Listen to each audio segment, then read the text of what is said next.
फिर कहा है कि वो युद्ध के लिए तैयार है।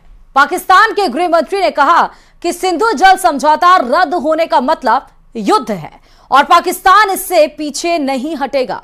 रावलपिंडी हेडक्वार्टर में भी भारत को लेकर लगातार मीटिंग चल रही है। जब से जनरल मुनीर को पता चला कि भारतीय सेना 3 मोर्चों पर युद्ध के लिए तैयार है, उनके कोर कमांडरों में हड़कंप मचा हुआ है। देखिए रिपोर्ट।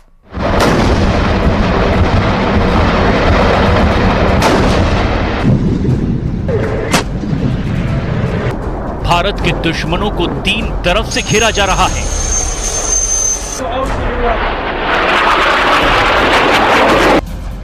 पाकिस्तानी सेना को पता है कि उसे बहुत बड़ा सरप्राइज मिलने वाला है।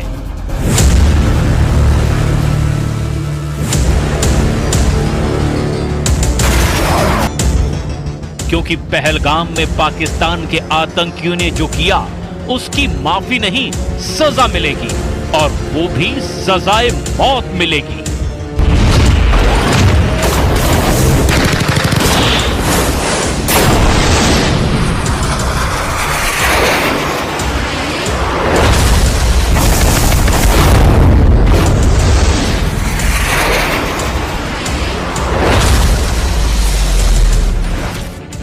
कुपवाड़ा के पास एलओसी पर पाकिस्तान ने गोलीबारी की और इसका उसे जवाब भी दिया जा चुका है।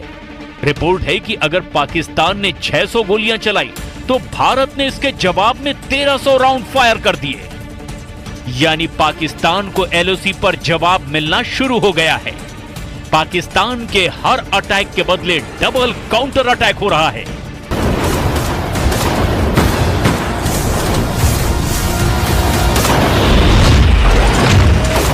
जमीन पर हो रहे एक्शन के बाद अब आसमान और समंदर में भारत के तेवर देख लीजिए, क्योंकि पहलगाम में हुए आतंकी हमले ने श्रीनगर और पठानकोट से लेकर अरब सागर तक बड़ा जाल बिछाना शुरू कर दिया है।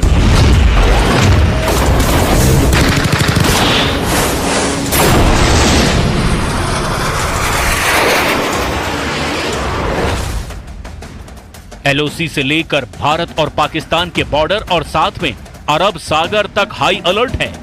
भारत के सबसे खतरनाक हथियार एक्टिव कर दिए गए हैं। एलओसी पर भारत की फौज अलर्ट है। पंजाब और राजस्थान सेक्टर में बीएसएफ की कड़ी निगरानी है और S-400 जैसे तमाम एयर डिफेंस सिस्टम भी अब 24 घंटे एक्टिव कर दिए गए हैं। भारत की टैंक रेजिमेंट भी अखनूर से लेकर गुजरात तक वॉर मोड में आ चुकी है।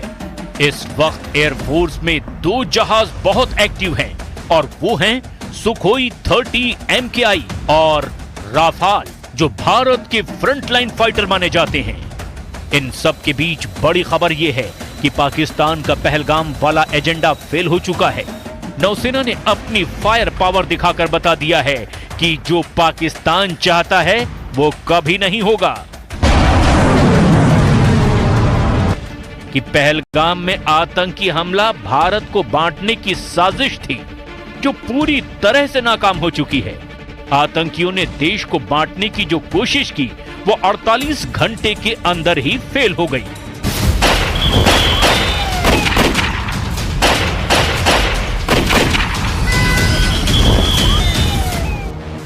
पहलगाम में धर्म पूछकर हत्या करना साफ साफ भारत को सांप्रदायिक रूप से बांटने की कोशिश है और आतंकियों के जरिए पाकिस्तान की रची गई इस साजिश को सीधे सीधे भारतीय नौसेना ने मुंहतोड़ जवाब दिया है।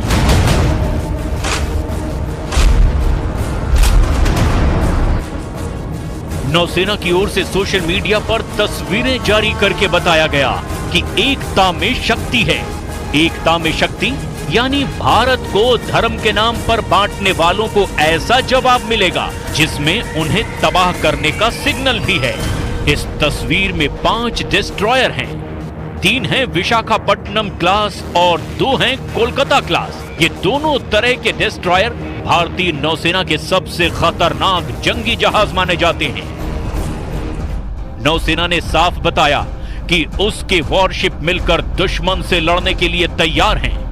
दुश्मन के खिलाफ अब एक होने की जरूरत है, यानी मैसेज साफ है, बांटने वालों को अब बख्शा नहीं जाएगा। एक ही सफ में नौसेना के 5 जंगी जहाज। और इस फोटो के जरिए नौसेना ने अपनी रेंज और फायर पावर की एक छोटी सी झलक भी दिखाई है। पाकिस्तान के खिलाफ नौसेना की क्या तैयारी है, इसे और डिकोड करते हैं।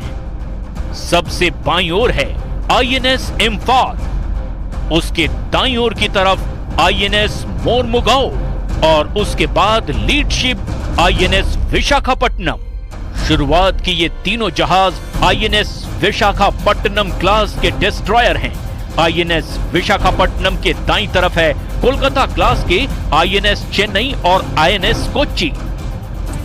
इन्हीं में से एक यानी विशाखापट्टनम क्लास के जहाज आईएनएस सूरत की फायर पावर का भारत ट्रेलर दिखा चुका है।